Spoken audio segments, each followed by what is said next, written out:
Welcome to watch today's fresh home.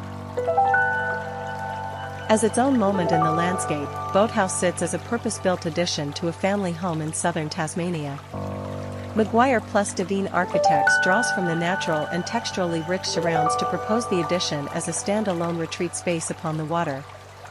There is something undeniably meditative about water, the soft constant movement of a river that calms and draws us to it. The opportunity to perch a building upon such a setting, to embrace the muffling hum of the water, is one worth making the most of. As an extension to their already established home in Lindisfarne, in the south of Tasmania, the owners of Boathouse wanted to create a separate dwelling that was a celebration of their opportunistic outlook, which could become a destination in its own right.